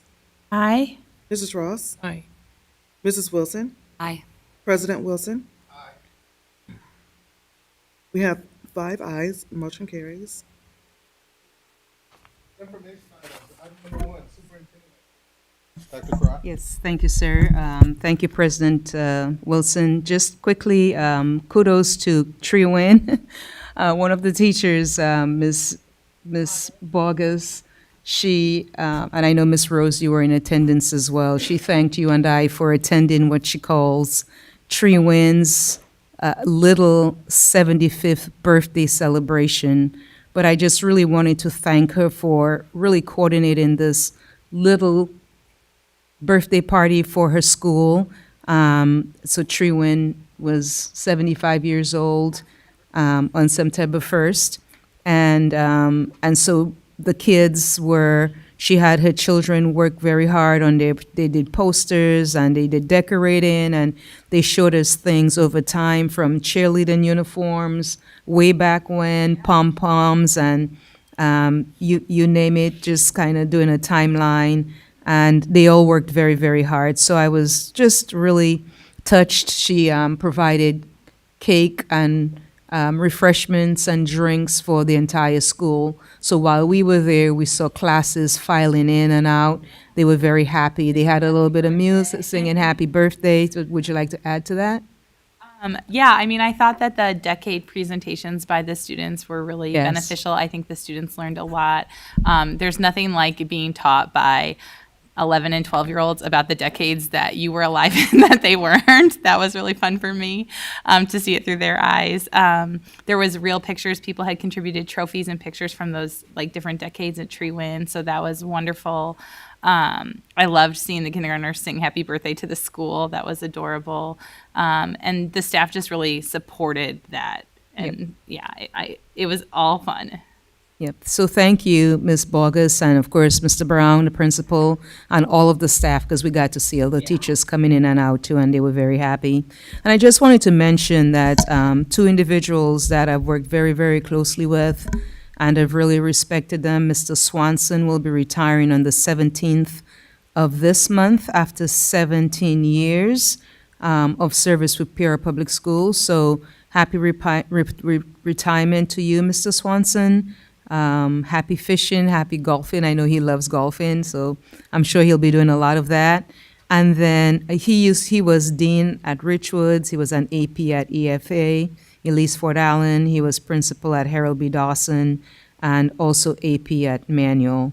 And so again, he'll be retiring the 17th of this month. And I wanted to say also, Lillian Bishop, she retired on Friday after 24 years with the district. She was at transportation. I ended up going there on Friday, and they just touched my heart because it was a long, stressful week. And I walked in, and during lunch, they were playing music and having a great time and had lots of food. But Lillian and I worked together at the Old Roosevelt, Elise Fort Allen, and she was always so very helpful and very kind and very funny. She made me laugh all the time. So, I wanted to also say to Lillian, she will be missed. And actually, I had just missed Richwood's band because she always did their, their travel, made sure they had their buses for all of their competitions and trips. And so they loved her a lot because she got it right. And so the band, I had just missed the band going over to transportation to perform for her. So that was pretty awesome. Just wanted to talk about quickly my superintendent roundtable. We met during our school improvement day. There were quite a bit of them in attendance, I think over 50. And we had a lot of projects. We had Dr. Mikesha Mitchell. She talked about with the middle schoolers, because there were two groups, so I separated them and had different activities for them. So the middle schoolers, they did the mystery of you, discovering your hidden superpowers, and she did an amazing job with that. I'm like, you are just awesome with that. And because of that, I've invited her to a next school improvement to do it to the high school student, give that presentation, and it's also very engaging. And she said, I love doing those things. So it was very well received. And again, the kids got some practical things that they can take away with them, strategies and stuff like that. And then they also, I wanted to throw some fun in. So they had 30 minutes of the unique twist balloon artists. So they learned how to make dogs and different sort of animals with balloons. So that was a big hit as well. And then the high schoolers had the president of the Student Senate, who's a graduate of Peoria Public Schools, Al Cozon, they were in here actually for an hour, and again, very engaging. They did some simulations, and their topic was change through debate. And I went around and was pleased to see that interaction and engagement. And then again, as Ms. Rose mentioned, first off, kudos to Richwood's marching band. They competed in the Washington Panthers Marching Invitational this weekend and took first place in Class B. And again, as she said, this is the highest finish since they've been competing, so congratulations to them. And I also, no, that's great. I asked if they are interested in being recognized at our September 22nd board meeting. We would be happy to do that, President Wilson, under student recognition. So, yeah, that's, Ms. Costick, you talked about our SEL, our school social emotional learning curriculum. You mentioned that initially around Passion First. And just kind of wanted to, Dr. Bond, you shared this week, their lesson is focus on strengths. Next week, the lesson will be explore your interest. The following week, they'll learn about taking a stand. And then the week after that, being authentic. And I love all those areas as well. So, yes. And then just say, I promise that my team and I will work with Ms. Danage and her team to continue to problem solve. And if we have to, I mean, that's what happened when I was at Manual, when I was at Whittier, we were at Elise Fort Allen Roosevelt. If it persisted, we provided a TA and some support.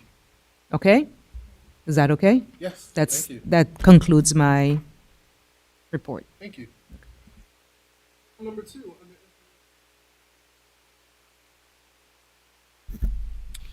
Year-to-date receipts totaled $33.4 million. Year-to-date expenditures totaled $36.1 million. As in previous months, once we have a board-adopted budget, which will occur September 22nd, we'll have budget figures to compare the actuals against for variances actual to budget. And until that time, we still will have the 2025-26 budget column blank. I'd be happy to answer any questions anybody might have.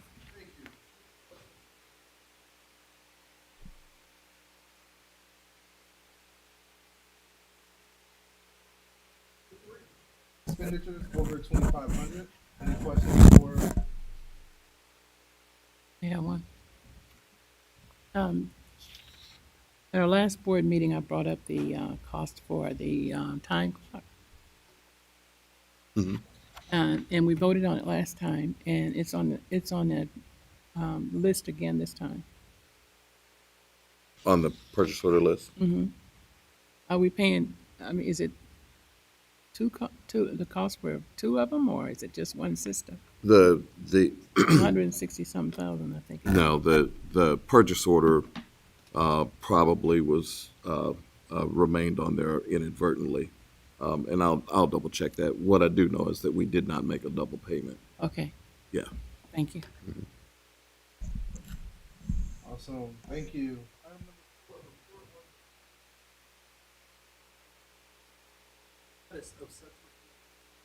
Thank you, Dr. Wilson. Since our last board meeting on August 25th, we've received 4 new requests, and then there were 3 pending requests noted on August 25th. So there are 5 total requests currently. We have received 46 requests for the 2025 calendar year at a cost of $2,350. Thank you. Thank you.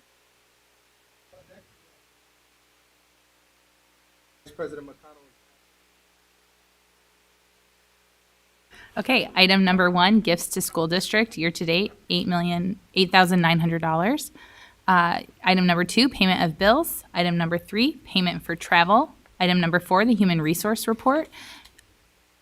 Attorney Donnelly, do I read the proposed action? Okay, all right. Item number 5, manual high school career exploration classes. Item number 6, manual high school career exploration classes. Item 7, request to direct the administration to work with the Pleasure Driveway and Park District of Peoria, Illinois, to explore the terms of a potential transfer of ownership of the Central Park Pool to the school district. And item number 8, approval of the settlement agreement and general release, Rutherford versus the Board of Education of Peoria Public School District 150. That concludes the consent agenda. Awesome. Any items that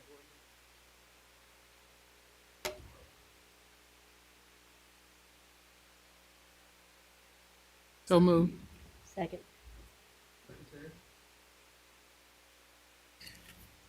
Mrs. Costick? Mrs. Rose? Aye. Mrs. Ross? Aye. Mrs. Wilson? Aye. President Wilson? Aye. We have 5 ayes, motion carries. Yes. Item number 9, policy number 2:210, organizational Board of Education meeting, proposed action that the Board of Education approve the attached updated policy. I need a Motion. So moved. second. I thought I was the motion. Okay. Okay. You were making it, but you didn't say that, so, okay. Second. Okay, second. So I'll just say. Madam Secretary? Mrs. Costick? Mrs. Rose? Aye. Mrs. Ross? Aye. Mrs. Wilson? Aye. President Wilson? We have 5 ayes, motion carries. Item number 10, policy number 2:230, public participation at Board of Education meetings and petitions to the board. Proposed action that the Board of Education approve the attached updated policy.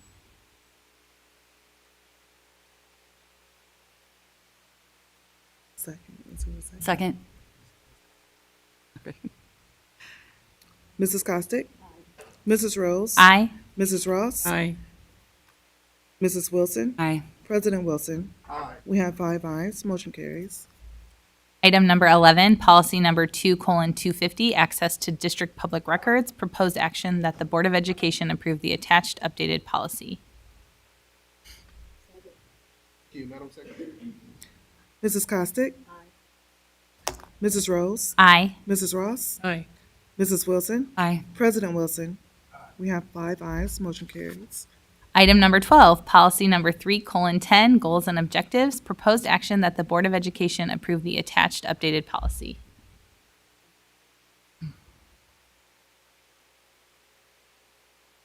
Mrs. Costick? Mrs. Rose? Aye. Mrs. Ross? Aye. Mrs. Wilson? Aye. President Wilson? We have 5 ayes, motion carries. Item number 13, policy number 3:30, line and staff relations. Proposed action that the Board of Education approve the attached updated policy. Thank you, Madam Secretary. Mrs. Costick? Mrs. Rose? Aye. Mrs. Ross? Aye. Mrs. Wilson? Aye. President Wilson? Aye. 5 ayes, motion carries.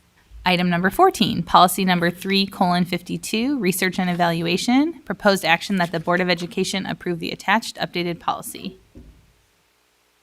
Madam Secretary. Mrs. Costick? Mrs. Rose? Aye. Mrs. Ross? Aye. Mrs. Wilson? Aye. President Wilson? Aye. We have 5 ayes, motion carries. Item number 15, policy number 3:60, administrative responsibility of the building principal. Proposed action that the Board of Education approve the attached updated policy.